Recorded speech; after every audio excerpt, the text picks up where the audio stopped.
Bonjour à tous, nous voilà donc pour l'épisode 4 de la saison 2 de Black Sails. Eh bien, je vais laisser la parole à ce cher Xanar. Bon, ce sera nous pour cet épisode.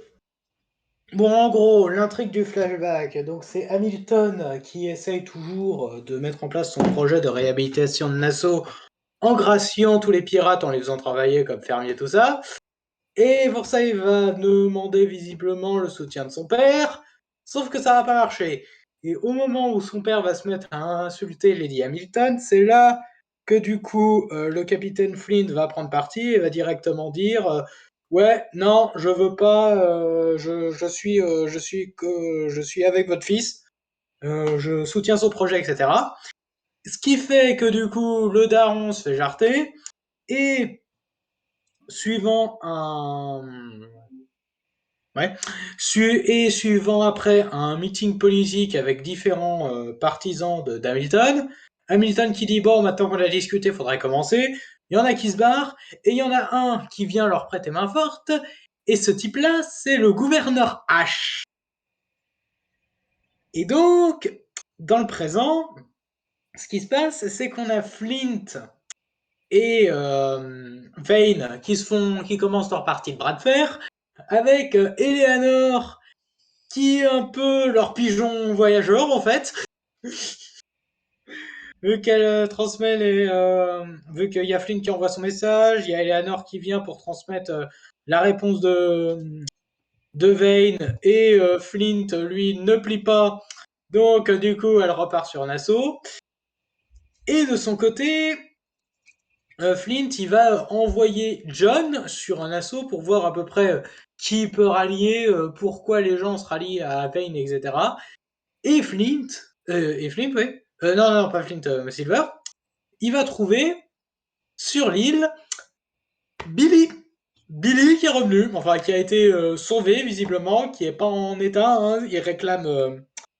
Il réclame Gates, mais bon, ça va être compliqué hein, de réclamer Gates, hein, parce que voilà, hein.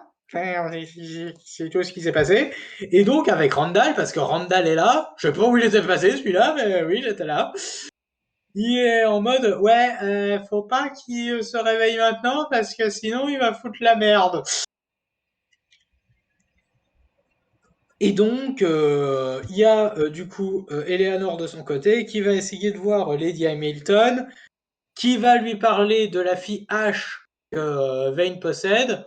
Vane qui du coup essaye de parler à cette fille pour négocier la rançon. Et quand Barlow comprend de qui il s'agit, elle panique un peu. Et à la fin, ce qui se passe, c'est que le daron Guthrie revient pour du coup aider Eleanor dans ses projets. Ouais, c'est un peu pas trop quoi dire de cet épisode quoi. C'est les deux qui se c'est Flint et Vane qui se font leur bras de fer. Il y a un petit passage toujours avec Anne Bonny, Rakam et Max, avec Anne qui est complètement sous l'emprise de Max, mais qui veut quand même que Rakam reste pour veiller sur elle. Ouais, au moins, elle est consciente que Max, putain, c'est un putain de danger, celle-là. C'est déjà ça. Et du coup, ce qui se passe, c'est que grâce à Max, Rakam commence à recruter du monde pour un équipage. Voilà. Pas grand chose de plus à dire sur cet épisode. L'intrigue de l'intrigue que j'aime pas se poursuit, l'intrigue entre Flint et Vane, bon, elle stagne un peu, et on commence à développer un peu le cas de la famille H. Donc, on va voir pour la suite. Puis, ouais, c'est pas mal. Pas grand chose à dire. Bah du coup, Volcano, c'est à toi. Je vais mettre un neutre aussi. C'est un épisode qui, qui avance tranquillement. C'est-à-dire que j'ai pas grand-chose à dire. Disons que cet épisode, contrairement au précédent, il y a pas grand-chose qui se démarre, je trouve. Il- on sent que l'épisode prochain, il va y avoir une grande bataille, mais là, on va dire que c'est un peu la préparation et tout. Bon, ce que ça raconte, c'est pas trop mal, mais bon, c'est un épisode tranquille. Moi, j'ai pas grand-chose à dire en bien ou en mal. Donc, bah, du coup, je laisse la parole au suivant. Bon, bah, du coup, ça va être la parole à Brian, qui a mis un neutre. C'est un neutre. En gros, cet épisode, c'est la préparation avant l'attaque de Flint envers le port de Nassau. On voit des gens porter main forte à Vane, on voit Eleanor tenter de négocier avec Flint, puis avec Madame Barlow, ou on voit encore Silver qui a été envoyé en éclaireur. Bon, à côté, il se passe pas mal de choses. Il y a d'abord le réveil de Abigail H qui a d'abord été enlevée par l'eau avant d'être tenue prisonnière par Vane. Donc du coup, on a une première confrontation entre ces deux-là, et j'avoue que c'était une scène assez forte. Ensuite, il y a pour moi la partie la plus chiante de tout l'épisode, c'est-à-dire une sorte de rivalité entre Max et Jack Rackham pour savoir qui d'entre eux mérite Anne. Et ensuite, il y a Max qui doit prouver à Jack à quel point il est indispensable en lui trouvant un équipage grâce à l'aide d'une de ses prostituées. Bon, j'avoue que je reconnais que la scène où Anne avoue à Jack de ne pas être forte face à Max, tout en lui demandant d'être là pour elle, j'avoue que c'était assez joli. Ensuite, Silver, lors de sa mission en tant qu'éclaireur, il apprend que Billy Bones s'était retrouvé sur la plage. Du coup, est-ce que quelqu'un peut m'expliquer ce qui s'est passé? Parce que la dernière fois qu'on l'a vu, il était quand même sous la torture d'un mec avec du cuir, de la chaleur et de l'eau. J'espère qu'il y aurait une explication à ça parce que entre ces deux scènes, je sais pas comment il a fait pour être sur la plage. Et enfin, il y a le flashback autour de Flint, Hamilton et le père de ce dernier. Et c'était pas mal sans plus. Même si j'ai bien aimé la fin de ce flashback où on apprend que Flint et Barlow connaissent le gouverneur H. Donc pour moi c'est déjà une bonne introduction de personnage avec celui-là, avec ce flashback. Donc voilà.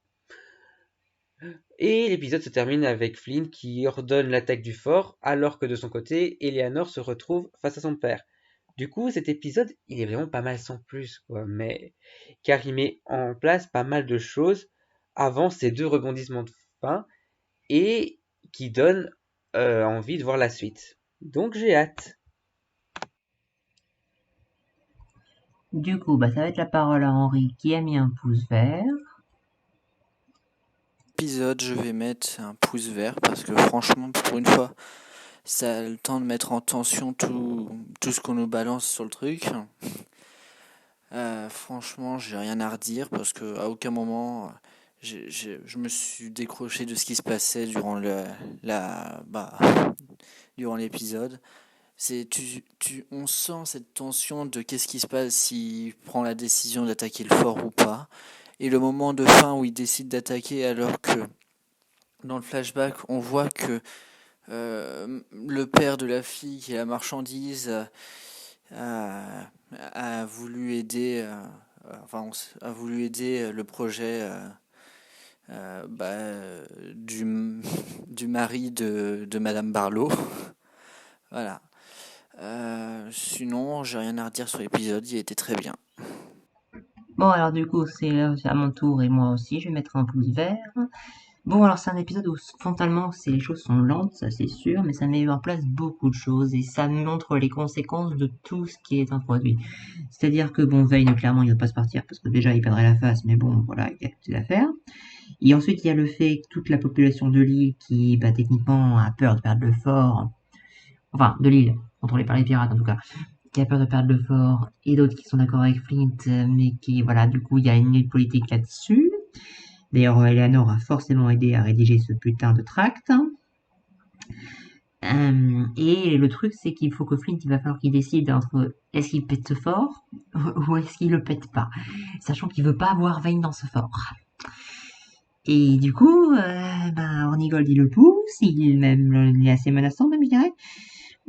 Et il y a tout ce qui se passe autour, donc il y a aussi le parti avec Barlow et Hamilton, qui est là-dessus, c'est que Thomas, il dit que c'est la façon la plus juste et la plus efficace. Bon, alors, la plus efficace, de gratter tous les pirates, oui. La plus juste, j'ai des doutes, hein. Parce que ça reste quand même des traîtres à la couronne, ça reste des criminels, etc.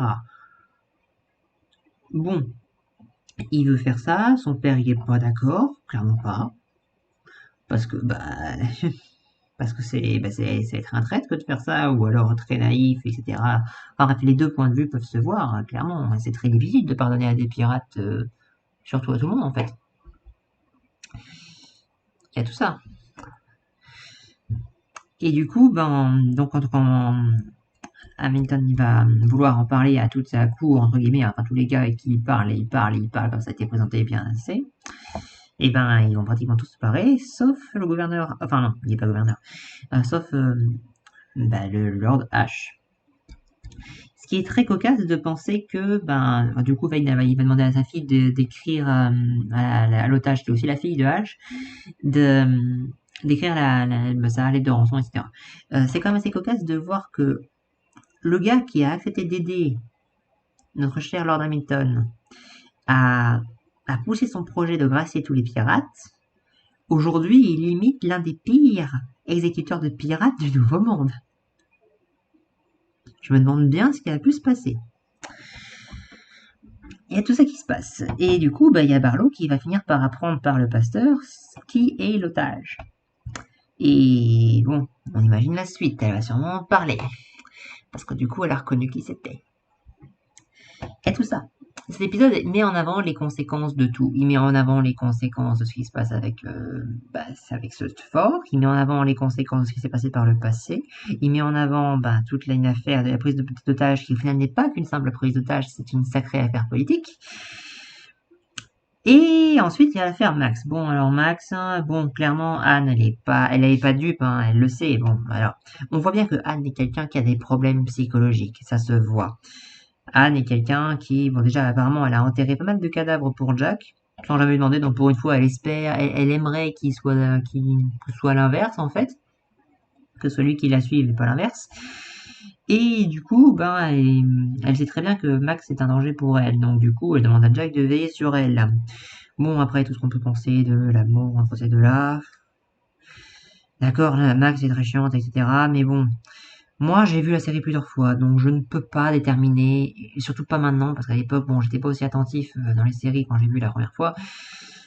Mais bon, d'après ce que Mayo a dit dans sa dernière vidéo, c'est-à-dire qu'il sait pas si il sait pas ce que pense Anne de Max, ça me laisse penser que si quelqu'un se pose la question en voyant la chose, ça veut dire qu'il y a quelque chose. Donc du coup, moi, c'est quelque chose que je ne peux pas ressentir étant donné que j'ai vu la série plusieurs fois. Mais du coup, ça veut dire que c'est quand même un peu entre peu. Ça ne change rien au fait que je suis désolé, ce n'est pas assez appuyé leur relation avant qu'elle se déclenche, clairement pas. Mais ça montre quand même que c'est un peu appuyé de base. Un minimum. Du coup, Max, elle veut montrer qu'elle est indispensable et du coup, elle va décoter un équipage à Jack. Et il faut voir ce que ça apportera. Donc pour l'instant, là, dans les conséquences, il y a Flint qui va discuter aussi avec Scott sur lui demander son avis, littéralement. Il va aussi demander à Silver, mais bon, voilà. Après, il allait faire Billy, etc. sur la plage. Mais du coup, il va demander à Scott, et Scott, il comprend les arguments de Flint, il est d'accord avec eux, d'ailleurs. Mais techniquement, au vu des conséquences que cela pourrait avoir de faire ce qu'ils vont faire, il pense qu'il vaudrait mieux laisser Vane dans ce fort. Bon, au final, Flint va décider de tirer. Donc, next au prochain épisode. Cet épisode-là, c'est une préparation, et c'est une préparation de conséquences, de conséquences, de conséquences, et de conséquences à venir. Et tout est très bien mis avec la tension, le rythme, etc. Et la musique d'ambiance va très bien avec aussi. Et bah, évidemment, il y a le père de Guthrie qui vient voir sa fille. Donc alors, il veut l'aider à accomplir son projet. Donc c'est quoi son projet qu'il a bien pu entendre parler? Bon, moi, le seul projet que je vois qu'entendre parler, c'est de faire du commerce légal avec, ou en tout cas semi-légal avec Underhill. On verra. Sinon, je crois que j'avais tout dit sur cet épisode. J'espère que j'ai rien oublié, mais sinon, voilà. Pour moi, c'est un très bon épisode. Est-ce que quelqu'un a un truc à rajouter? Non, pas spécialement. Eh bien, bah, en tout cas, on va vous laisser aller voir la vidéo de Mayo, et à la prochaine tout le monde.